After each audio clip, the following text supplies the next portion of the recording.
Hey, when isn't my sister up to something? No, I know, but this time it's different.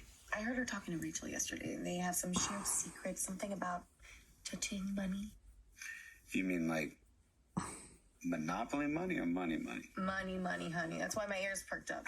Okay, so what else did your perked up little ears hear? Any specifics?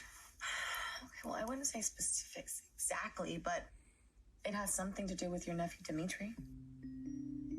Of course it does. Dimitri? Well, that is my darling nephew. Please, come on in. Is the man of the hour here? I have this residence listed as Mr. von Leuschner's home of record. Well, it is, but he is away right now. On his honeymoon, actually, with the love of his life, who has a charming English accent, just like yours.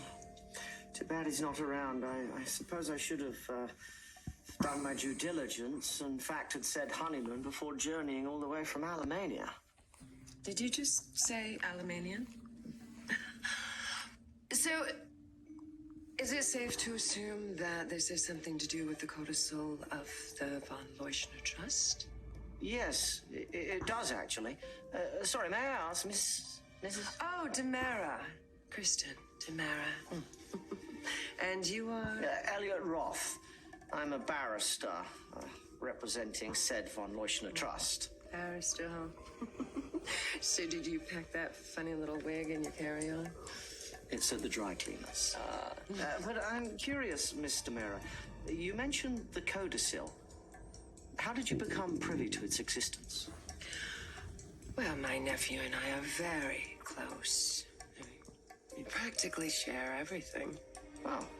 Well, then I can share with you that I flew to the States to personally present Mr. von Leuschner with the first installment of his funds. Oh, well, looks like Santa arrived earlier this year, and not by sleigh. Well, you can leave that with me, Mr. Ruth. Not so fast, Auntie dearest. Really? You want Leo to come to the lava fields with us? Well, he's your best friend, right? And he just seems so lonely, traveling all by himself. I just thought maybe, I don't know, it'd be nice to, make him feel included.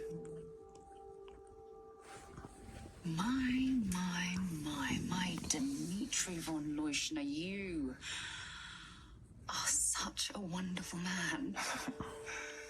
My God, I mean, my annoying, garrulous, pesky gay best friend crashes our honeymoon, and instead of you being infuriated, which, believe me, most blokes would be, you invite him to join us. Whatever did I do to deserve you? Well, I know how much he means to you. And honestly, the thought of him all alone in his hotel room, watching the Icelandic version of Mamma Mia without subtitles. Yes, or trying to seduce some blue-eyed twink named Gunnar. Hang on. Wasn't the Madonna concert last night? Doesn't that mean that he would be flying to Salem now as we speak? Did you order room service?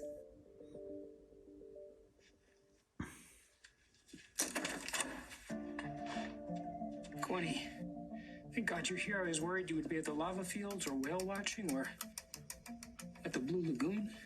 God, Natty, what's wrong, babe? Gwenny, I feel awful, just awful. What?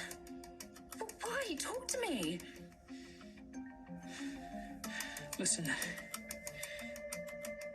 there's something I have to tell you.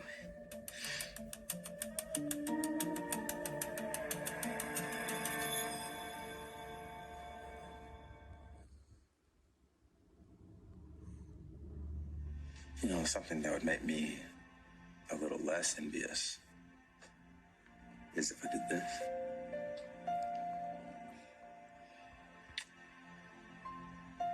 That definitely tamped down my envy. That's the idea. And Wendy, I wanted to apologize again for being interrupted at the Salem Inn. That wasn't your fault. You got that important call from Bayview about your mom. You never told me how that went.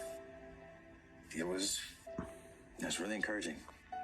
She's improved so much. Trip, that's amazing. Yeah, it was. You know, she and I were talking, and I was looking at her, and there's lights in her eyes. They're back on. You know, but there's none of that craziness, no more paranoia. It's just actually like I have my mom back. I am so happy for her. And for you.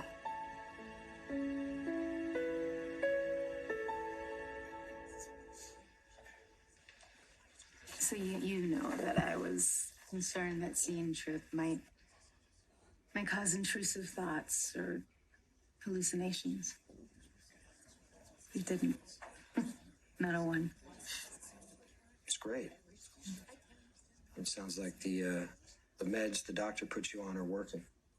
Yeah, absolutely. I mean, I can feel it. You know, I can feel it in my psyche. I can feel it in my soul. Yeah, I feel like I'm healing. And just in time to face the consequences of what I've done. I don't know if you want to worry about that right now. I mean, you're getting better.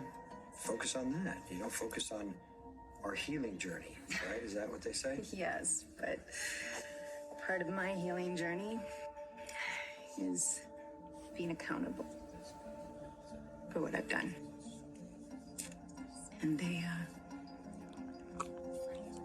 a very sweet, innocent woman is dead because of what I've done. I have to own it. You know, I have to own that if I hadn't let my rage for E.J. DiMera get the better of me, that his mother would still be alive.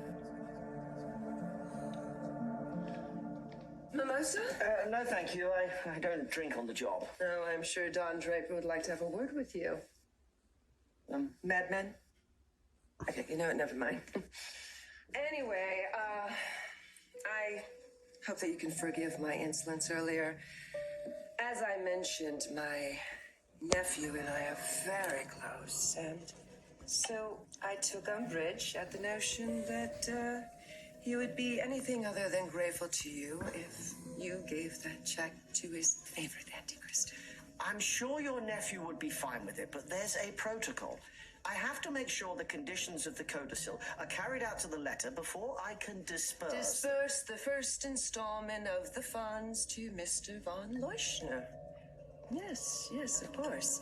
And I also understand that the codicil stated that Dimitri was to be a married man before his 40th birthday. That's correct. Well, I'm happy to inform you, Mr. Roth, that your job here is done. See, I can personally attest that Dimitri has met all the conditions of his paternal family's trust. See, I was at the wedding. I am an eyewitness. Well, I can't just take your word for it, Mr. Bearer. You'd be surprised how many people are willing to commit fraud to get their hands on even a fraction of this kind of money. That is so true. What a corrupt world we live in. You know, it wouldn't surprise me if my greedy sister Kristen and duplicitous nephew Dimitri were planning on embezzling from the DiMera coffers. Babe, we are gonna get to the bottom of this. How?